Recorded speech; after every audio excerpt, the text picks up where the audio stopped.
Hello, I'm of course Eddie Spuhghetti, retro horror host and your own personal nostalgia curator. I have to start this video with a bit of a disclaimer. You're gonna want to hit up a McD's really fucking bad at the end of it. Right now I'm in the midst of production on Salem's Lot 3, Lot for Sale, but it's break time and my assistant just went and grabbed me some McD's. So what's in the bag here is the question. Well, it's not a Big Mac, it's not a McFancy sandwich, it's just your standard, original, plain McDonald's hamburgers. There you go. You see, this tastes exactly like it did when I was a kid. Nothing about this has changed whatsoever as far as I can tell. What I'm consuming here is not just a fast food hamburger, it's essentially an edible time capsule. But besides good memories of Happy Meal toys, cool grandparents, and that kid's birthday party that you went to that was in the parlor basement thing at McDonald's, that doesn't exist anymore, these things also tend to remind some of us about a motion picture experience as enriched in Spielberg ripoff product placement glory. So pause this video for a few seconds, go grab yourself some McD's, because we're about to McDance our way into Mac and Me.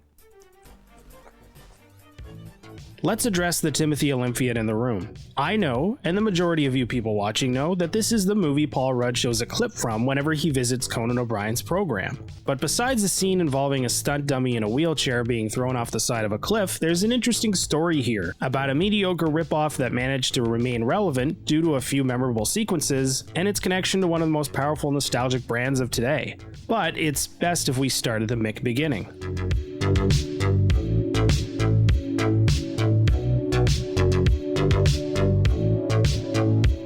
1987 was looking really fucking good for Orion Studios after a slew of successes from the year prior. RoboCop, Platoon, Hannah and Her Sisters, Hoosiers. They all made major bank with a side of major critical reception. Also doing pretty damn good was producer R.J. Lewis, notably having executive produced the 2 Karate Kid films.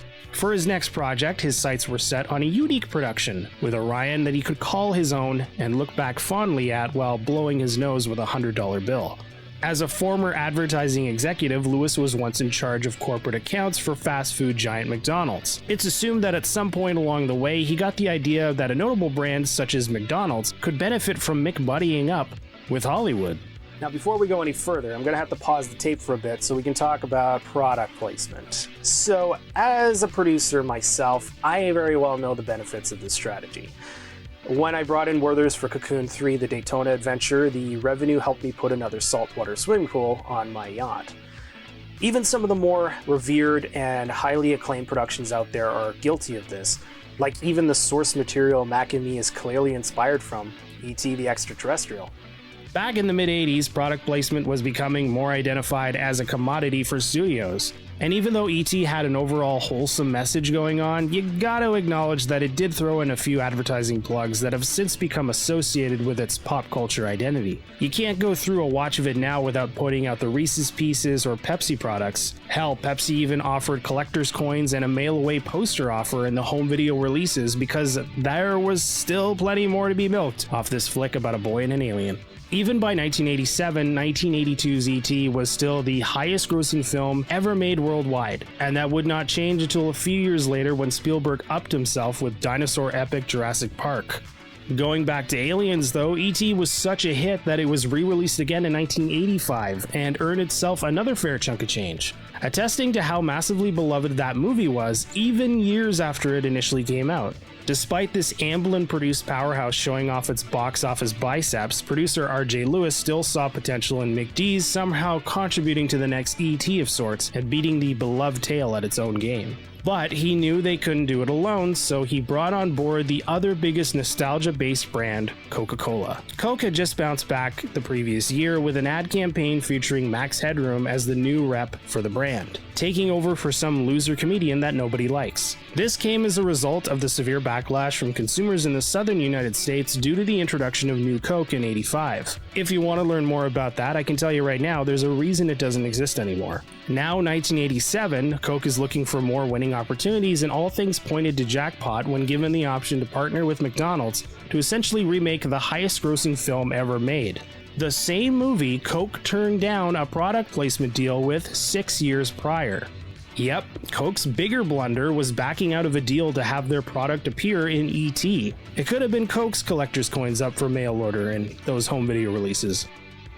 After negotiations between McD's and Coke reps, Lewis helps form the production company Mac and Me Joint Venture, incorporating the confirmed title for the project, Mac and Me.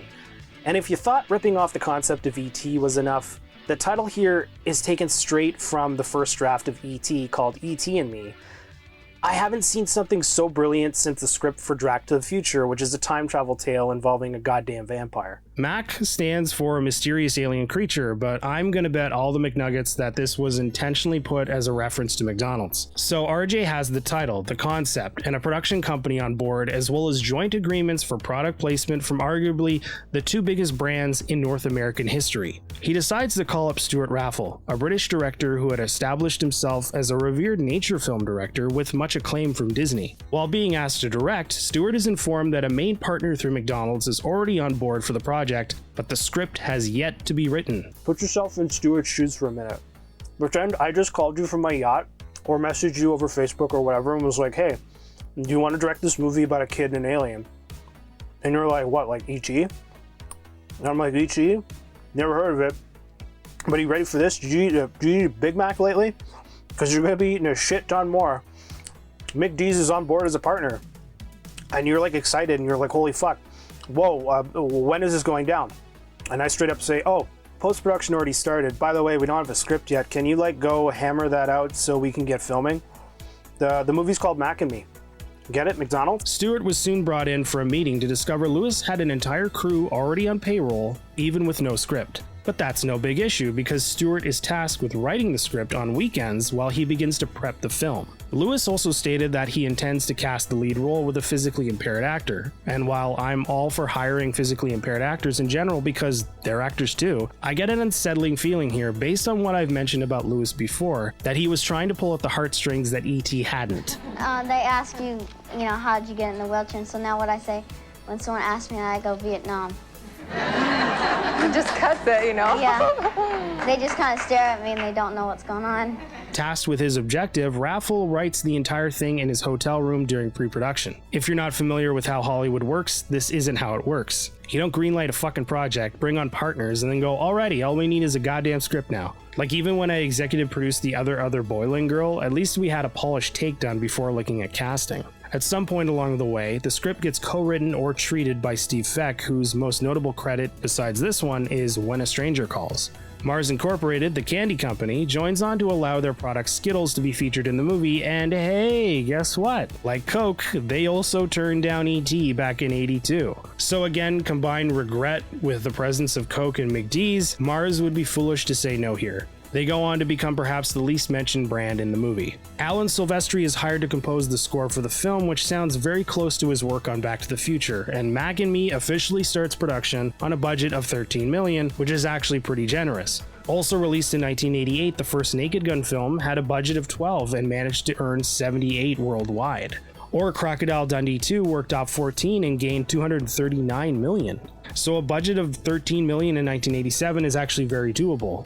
In fact, the mere possibility of the film earning several times that enticed the main partner with McDonald's, as they were informed that proceeds from the movie would go to the Ronald McDonald Foundation. Fucking hell, RJ, you're like the Don Draper of ET ripoffs. So we got a script, we got catering, we got product placement, and we got Ronald McDonald himself. Mac and Me is ready to fucking do it.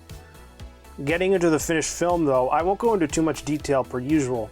That'll be for you to check out whenever you get a chance to stop fawning over me.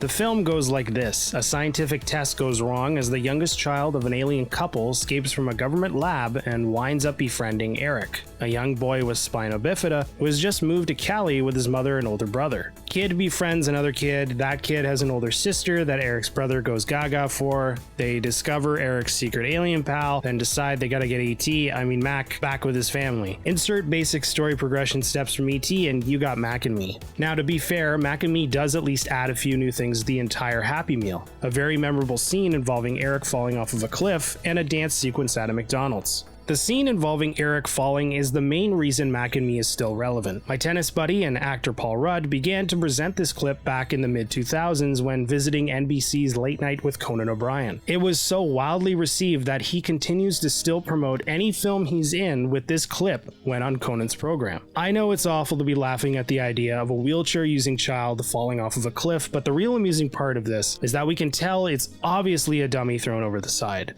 I personally adore the usage of stunt dummies. Perhaps the best shot from the 2012 Three Stooges film was where the boys are replaced with them after jumping over the side of a building. It's a bullseye homage to the original Stooge shorts, but it also adds this element of cheese and Ed Woodian filmmaking. Basically, they could have gotten different shots to help the dummy look more real, but they chose one that makes it obvious to the viewer that this is not a real person. Helping here is Mac's reaction shot. You have to remember that by 2004, Mac and Me was heavily forgotten, and the majority of people watching Conan had no idea what the fuck this movie was. For them, they just witnessed a sequence involving a kid in a wheelchair fall over a cliff and an alien's reaction while someone screams Eric. It's bizarre and made you really want to discover what the hell this movie is that Paul keeps claiming is his latest project.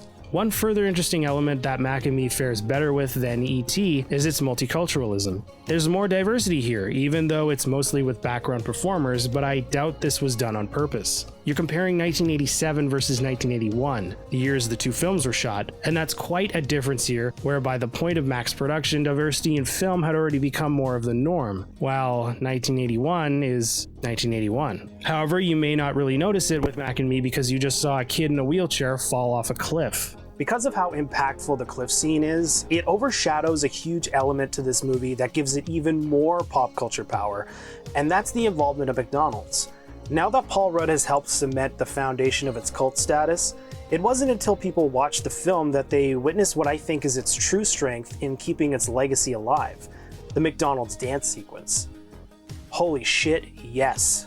At some point in the film, Eric and his friend decide they can hide Mac in the skin of a large teddy bear and pretend it's a Teddy Ruxpin. But then the friend's mom or someone else's mom comes to pick them up for a birthday party at the local McDonald's, which happens to be hosting a dance competition. Football players, ballerinas, kids, teenagers, and fucking Ronald McDonald are all here for this choreographed masterpiece. Okay, so it's not like Bob Fosse shit, but still, it's real. This thing was shot inside and out at a McDonald's location in City of Industry, California, but it's not your average McD's. The specific location was created prior to the film's production for the sole purpose of employee training and filming commercials. Hence why it's noticeably bigger than your average location. This sequence is the real McDeal of the film. It's the one you're going to have a deeper reaction to because it's going to remind you of your childhood. No, there most likely was not a dance competition at your local McDonald's, but the restaurant chain has been a major influence on children since the 70s, especially with the later 80s and early to mid 90s when they really focused at catering to this demographic. Regardless of how often, we've at least been once to a McDonald's, and I will bet that it was a positive experience. Either you got a really cool toy, or it was the first time you had been to McDonald's, or you were with loved ones that may not be around anymore to share your fries with. Yes, McDonald's is a fast food restaurant, but it retains this insane amount of nostalgia, and I'm honestly surprised the company has not tapped into that yet. Plenty of kids from back then found that McDonald's eventually transitioned into the 2 a.m. and I'm drunk place. It's almost like an evolutionary thing. But those golden arches continue to bring back the fond memories, and just imagine if McDonald's had used some of their late 80s, early 90s content and revamped it for the 2 a.m. crowd. Bring back the weird characters, the little cookies, old packaging and logos. Watch people flock in just to experience it. Even utilize the dance sequence. As of this video's posting, its filming location still does exist, but as a renovated non-serving branch, waiting for the gates to be opened once more for Mac and Me 2. Speaking of a sequel, it's teased at the end of the film, but it never happened, because the movie made close to $6.5 million in total, which is little under half of its initial budget. Director Stuart Raffle would go on to greener pastures with Mannequin 2 on the move, but as far as pop culture profits go, Mac and Me succeeded as it achieved cult status, and I'll go as far to say it has more pop culture relevance now than E.T. does. I honestly can't say I've ever met anyone who told me E.T. was their favorite film. I mean, I've seen people approach my friend Dee Wallace and tell her how much they loved it, but I don't really recall the mention of favorite. I feel like E.T.'s legacy dwindled down in the 90s thanks to Spielberg topping himself with more hits like Jurassic Park, and the overall shift in kids' films with Disney's Renaissance, starting with 1989's The Little Mermaid. Children's films moved back into animation being the top choice over live action, leading most parents to choose renting one of the Land Before Times over Explorers or Little Monsters. I'm also part of a demographic that found E.T. very boring and preferred films like The Last Starfighter or Honey, I Shrunk the Kids. I got my dose of sci-fi from them, but also the element of humans befriending a different species and working together. Like, when you really think about it, the concept of a lonely kid befriending an alien is actually a really sweet idea, and it gives us hope that not all is lost with the human race. But I don't know, E.T. just doesn't work for me, and perhaps it's the pacing or my inability to really connect with it on a nostalgic level. Whereas Mac and Me contains the McDonald's element, immediately giving me something I can relate to. Perhaps it's just a generational thing, but I feel like people will talk more about Mac and Me than they would about E.T. Had there been a sequel to E.T., maybe that could have helped? Like, the movie was even re-released in the early 2000s where they digitally removed shotguns, but I get a feeling the majority of kids who were forced to go see it found it very tame compared to what they were used to by that point. Mac and Me is not a good film, not even a great one. It really just hits the tones and beats of E.T. with a slightly updated aesthetic, but its schlockier tone and incorporation of McDonald's has pushed it to a different level of appreciation. And that fucking dance sequence. It's like Reese's Pieces versus McD's. McD's wins. Ronald, if you're listening, when you're ready to talk about that pizza, let's McFucking do it. Until then, we'll do lunch.